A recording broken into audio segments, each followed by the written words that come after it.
प्रदेश special security force, ये 2020 अधिनियम 2020 कहलाएगा दोस्तों। अधिनियम 2020 के तहत इसका गठन हुआ। 6 अगस्त 2020 से ये लागू हुआ। 6 अगस्त 2020 से लागू हुआ। इसका हिंदी में नाम है उत्तर प्रदेश विशेष सुरक्षा बल।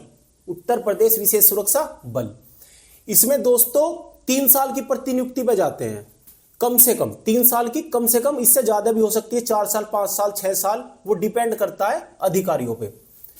Uttar Pradesh special security force में सिविल पुलिस और पीएसी के जो जवान हैं वो 3 साल की प्रतिनियुक्ति पर जाते हैं। 3 साल की प्रतिनियुक्ति पर, ये मिनिमम है दोस्तों। इससे ऊपर 4 साल, 5, 10, 15 वो डिपेंड करता है अधिकारी पे।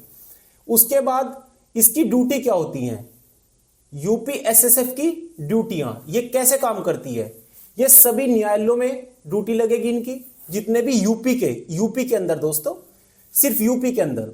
उसके बाद मंदिर, मेट्रो, एयरपोर्ट, वित्तीय संस्थाओं, इंडस्ट्रियल और महत्वपूर्ण प्रतिष्ठानों। ये दोस्तों जैसे सीआईएसएफ, सीधी भाषा में समझे जैसे सीआईएसएफ सेंट्रल में है, ऐसे यूपीएसएसएफ स्टेट में है। जो काम सीआईएसएफ के सेंट्रल में है वही काम यूपीएसएसएफ के स्टेट में है। यूपीएसएसएफ एलिजिबिलिटी क्राइटेरिया दोस्तों, इसमें प्रार्थी की सेवा 2 वर्ष पूर्ण हो चुकी हो। ये 2 वर्ष कब से लगेंगे, ध्यान देना। ये ज्वाइनिंग डेट, जब तुम विभाग में आते हो, यानी कि जो जेटीसी में डेट, जब जेटीसी में ज्वाइनिंग होती है, मान लो 12 तारीख को ज्वाइनिंग होगी आपकी, तो 12 तारीख से 2 वर्ष पूर्ण हो चुके होंगे आपके विभाग के, तब आप इसमें आ सकते हैं। प्रार्थी को कोई इन 2 सालों में दोस्तों, सिर्फ इन 2 सालों में प्रार्थी को कोई बड़ा दंड नहीं मिला हो, कोई प्रतिकूल प्रविष्टि प्रदान नहीं की गई हो, कोई अभियोग यानी मुकदमा पंजीकृत नहीं है, शारीरिक रूप से स्वस्थ हो। तो इसमें एज क्या है, एज देखते हैं। इसमें जो कांस्टेबल की एज है वो 40 से ऊपर नहीं होनी चाहिए। हेड कांस्टेबल की एज जो है वो 47 से ऊपर नहीं होनी चाहिए। और इंस्पेक्टर और सब इंस्पेक्टर की जो एज है वो 47 से ऊपर नहीं होनी चाहिए। दोस्तों एक बात और बता देना चाहता हूं कि वर्तमान में जो मैक्सिमम प्रतिनियुक्ति है ना वो 5 वर्ष रखी गई है। ये रखी गई है दोस्तों, लेकिन ये सब हमारे उच्च अधिकारियों पर निर्भर करता है। ये 5 से 10 भी हो सकती है, 15 भी हो सकती है, और अगर कोई चाहे वो परमानेंट भी एसएसएफ में रह सकता है। वो डिपेंड करता है हमारे उच्च अधिकारियों पर। वर्तमान में ये मैक्सिमम प्रतिनियुक्ति 5 वर्ष की है और मिनिमम है 3 वर्ष की। बात करते हैं दोस्तों यूपीएसएसएफ की सैलरी की। सैलरी इसमें सेम होती है जैसे सिविल और पीएससी में मिलती आई है, सेम मिलेगी। बस इसमें साइकिल अलाउंस नहीं मिलता, ये माइनस हो जाता है दोस्तों। साइकिल अलाउंस 200 रुपए माइनस हो जाता है। और इसमें डीए और टीए, डीए को जिसे बोलते हैं दैनिक भत्ता, और जो ट्रेवलिंग अलाउंस होता है यात्रा भत्ता, इसे बंद कर दिया गया है। अब ये कैसे मिलेगा, ये सिर्फ एक ही सिचुएशन में मिलेगा अगर आप बटालियन के अंदर हैं। आप मान लीजिए जैसे 4th BN UP SSF Mathura में है, जो कि वर्क कर रही है 45 BNPAC अलीगढ़ में। अगर आप वाहिनी के अंदर हैं, वाहिनी में वर्क कर रहे हैं, कोई ड्यूटी कर रहे हैं, और आपको भेजा जाता है मुरादाबाद एयरपोर्ट भेजा जाता है कुछ दिन ड्यूटी के लिए, तो आपको डीए और टीए दोनों मिलेंगे। लेकिन अगर आप मुरादाबाद एयरपोर्ट पर परमानेंट हैं, आपकी परमानेंट पोस्टिंग है, तो आपको डीए टीए नहीं मिलेगा। आपको डीएटीए तब मिलेगा जब आप अनपरमानेंट जाएंगे। जैसे मुरादाबाद एयरपोर्ट से अलीगढ़ एयरपोर्ट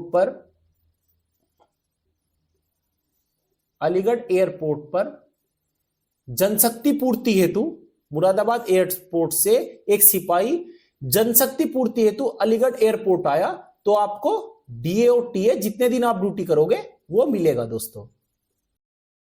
तो वर्तमान में यूपीएसएसएफ की कुल 6 वाहिनी मतलब 6 बटालियन कार्यरत हैं, 6 बटालियन। अब आप पूछोगे बटालियन क्या है? ये बटालियन इस तरीके से है कि सिविल पुलिस में तो होती है पुलिस लाइन, जहां से पूरा फोर्स ऑपरेट होता है डिस्ट्रिक्ट का, पुलिस लाइन, यहां से पूरा फोर्स ऑपरेट होता है पूरे डिस्ट्रिक्ट का, पूरे जिले का। एक होती है दोस्तों पीएसी जो ऑपरेट होती है उसका नाम होता है वाहिनी या बटालियन। हम बात कर रहे हैं बटालियन की। ये पीएसी की तर्ज पे ही है दोस्तों, इसका काम मोस्टली पीएसी की तरीके का ही मानो तुम। ये 6 वाहिनी इस वक्त कार्यरत हैं और इसकी टोटल पोस्ट जो यूपीएसएसएफ की है वो 7,755 है। अब बटालियन समझ लेते हैं, जो वाहिनियां हैं इसकी यूपीएसएसएफ की वो कहां कहां है। इसको बहुत जरूरी समझना है कि यूपीएसएसएफ की जो पहली वाहिनी है, एक वाहिनी जो है यूपीएसएसएफ की, उसका नाम है यूपीएसएसएफ लखनऊ। लेकिन ये अलग नहीं है दोस्तों। ये कैसे है? ये 32 बीएन पीएसी लखनऊ के अंदर कार्यरत हैं। नाम तो इसका ये है, लेकिन दोस्तों एक कार्यरत कहां है? 32 बीएन पीएसी के अंदर, 32 बटालियन पीएसी के अंदर। इसी तरीके से दूसरा नाम है इसका यूपीएसएसएफ गोरखपुर। लेकिन ये कार्यरत कहां है? किसके अंदर कार्यरत है, मतलब कहां रहती है इसका फोर्स रहता कहां है, खाता कहां है, पीता कहां है, ड्यूटी कहां से लगती है? वो 26 बटालियन पीएसी से। इसी के अंदर ये यूपीएसएसएफ दूसरी वाहिनी इसी के अंदर रहती है। इसी तरीके से बटालियन 3 है प्रयागराज, ये किसके अंदर रहती है? 4th बटालियन पीएसी प्रयागराज के अंदर, इसके अंदर रहती है। इसी तरीके से 4th battalion Mathura, 4th battalion UPSSF Mathura, ये कहां रहती है? 45 बीएन पीएसी अलीगढ़। ऐसे ही 5 बीएन, ये 5 बीएन यूपीएसएसएफ सहारनपुर। नाम क्या है इसका? 5 बीएन यूपीएसएसएफ सहारनपुर। लेकिन रहती कहां है, ऑपरेट कहां से हो रहा है, इसका फोर्स ऑपरेट कहां से हो रहा है? वो हो रहा है 44वीं बटालियन पीएसी मेरठ से। इसी तरीके से दोस्तों एक छठी वाहिनी है यूपीएसएसएफ अयोध्या के नाम से, लेकिन वो ऑपरेट कहां से हो रही है? 30 बटालियन पीएसी गोंडा से। जैसे कि दोस्तों ये मान लीजिए आप 5वीं बटालियन सहारनपुर समझ लीजिए, इसका नाम तो 5वीं बटालियन सहारनपुर है, लेकिन इसकी जो ऑपरेटिंग हो रही है वो 44 बटालियन पीएसी मेरठ से हो रही है। कुछ वक्त बाद ये जाएगी सहारनपुर ही, ऐसा नहीं है कि नाम वैसे ही रख दिया, ये वहीं जाएगी सहारनपुर में। अभी जमीन तलाश रहे हैं, यूपीएसएसएफ का बजट आएगा, सहारनपुर में ही वाहिनी बनेगी इसकी 5वीं यूपीएसएसएफ 5वीं बटालियन सहारनपुर में ही बनेगी। ये फिलहाल अनपरमानेंट है, यहां पे रह रही है, अनपरमानेंट है। बजट आएगा, यहां पे वाहिनी बनेगी और यहां से ही ऑपरेट होगी। ये सभी वाहिनियां बननी है दोस्तों, यहां से ही पूरा फोर्स यूपीएसएसएफ का ऑपरेट होगा। वर्तमान में कुछ वक्त के लिए यहां पे रह रहे हैं। तो बात करते हैं कि यूपीएसएसएफ में आप आ गए, उसके बाद आपकी कुछ ट्रेनिंग होनी है, उस ट्रेनिंग के बारे में बात करेंगे। सबसे पहले यूपीएसएसएफ के हर एक जवान को 3 माह की ट्रेनिंग कंपलसरी है दोस्तों। हर एक जवान अगर वो यूपीएसएसएफ में आ गया है, 3 माह की ट्रेनिंग कंपलसरी है दोस्तों। उसके बाद अगर आपको एयरपोर्ट ड्यूटी करनी है तो आपको 5 दिन का इंडक्शन कोर्स करना पड़ेगा, 14 दिन का एफसेक कोर्स करना पड़ेगा और 5 दिन का स्क्रीनर कोर्स करना पड़ेगा। ये कंपलसरी नहीं है, ये अगर आप स्क्रीनर कोर्स करना चाहें तो कर सकते हैं, नहीं करना चाहें तो नहीं कर सकते हैं। लेकिन एयरपोर्ट पे रहने के लिए 14 दिन का एफसेक कोर्स करना जरूरी है। 14 दिन का एफसेक कोर्स जैसे ही आप पास करेंगे तो आपको स्क्रीनर टेस्ट भी देना पड़ेगा। अगर आप इसमें फेल हो जाते हैं, स्क्रीनर टेस्ट में अगर आप फेल हो जाते हैं तो भी आपको एयरपोर्ट से कोई नहीं हटा सकता, क्योंकि आपने एफसेक कोर्स पास किया हुआ है। स्क्रीनर कोर्स इतना कंपलसरी नहीं है जितना एफसेक कोर्स कंपलसरी है एयरपोर्ट ड्यूटी के लिए दोस्तों।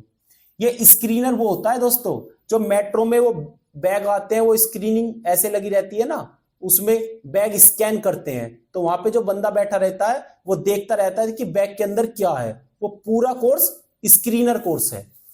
एफसेक कोर्स ये बेसिक कोर्स मान लीजिए, ये एयरपोर्ट पे रहने के लिए करना ही करना पड़ेगा। मेट्रो में जिस बंदे को ड्यूटी करनी है, जिस जवान को ड्यूटी करनी है मेट्रो में, वो 14 दिन का मेट्रो कोर्स करना ही पड़ेगा। मंदिर और कोर्ट में ड्यूटी करने के लिए 3 माह की ट्रेनिंग पर्याप्त है। जो 3 माह की ट्रेनिंग हम करते हैं, इसमें कोई एक्स्ट्रा ट्रेनिंग जरूरी नहीं है। सिर्फ 3 माह की ट्रेनिंग बहुत है मंदिर या कोर्ट करने में। ये दोस्तों पूरा शेड्यूल जो यूपीएसएसएफ की ट्रेनिंग का है। दोस्तों थोड़ी सी जानकारी ले लेते हैं कि 4th बटालियन जो यूपीएसएसएफ मथुरा के नाम से है ना, और जो ऑपरेट कहां से हो रही है, 45 BN PAC अलीगढ़ से, वो कहां कहां ड्यूटी कर रही है। बरेली एयरपोर्ट पर ड्यूटी कर रही है, अलीगढ़ एयरपोर्ट पर, मुरादाबाद एयरपोर्ट पर, आगरा मेट्रो, अलीगढ़, मथुरा और आगरा कोर्ट में। एक 5 बटालियन के नाम से है यूपीएसएसएफ सहारनपुर, सिर्फ नाम है दोस्तों। 5 BN यूपीएसएसएफ सहारनपुर सिर्फ नाम है। ऑपरेट 44 बटालियन PSC मेरठ, इसी के अंदर रहती है, इसी के अंदर खाती है, यहां से सब कुछ है दोस्तों। ये वर्क कहां कर रही है, नोएडा मेट्रो में, रैपिड मेट्रो, हिंडन एयरपोर्ट और सरसावा एयरपोर्ट। दोस्तों सबसे टॉप नोएडा मेट्रो वाले हैं, क्योंकि इन्हें ओमिक्रॉन सिटी में, ओमिक्रॉन सिटी में सोसाइटी है एक, उसमें फ्लैट मिला हुआ है। वहां पे लगभग 20 मंजिल के आसपास फ्लोर है, 20 फ्लोर के आसपास है। उसमें एक सिपाही को एक फ्लोर मिला हुआ है, 2 रूम बेड सेट है वो। नोएडा मेट्रो में दोस्तों एक सिपाही के लिए ओमिक्रॉन सोसाइटी के अंदर एक पूरा फ्लोर मिला हुआ है, मतलब पूरा फ्लैट मिला हुआ है। सबसे बेस्ट दोस्तों ये चल रही है। Rapid metro, Hindon airport, Sarsawa airport, duty करो 8 घंटे की, 8 घंटे की ड्यूटी करो और उसके बाद आप अपने रूम पे जाओ। उसके बाद आप रूम पे जाओ, 16 घंटे तक आपको कोई पूछने वाला नहीं है। 16 घंटे तक आपको कोई पूछने वाला नहीं है। यहां पे सबसे बेस्ट नोएडा मेट्रो है। यहां पे भी दोस्तों बरेली एयरपोर्ट, अलीगढ़ एयरपोर्ट और Moradabad airport, Agra metro, Aligarh, Mathura, Agra court, ये सभी जो हैं 8 घंटे की ड्यूटी है। 8 घंटे की ड्यूटी फिक्स ड्यूटी है। उसके बाद आप कहीं भी जाओ।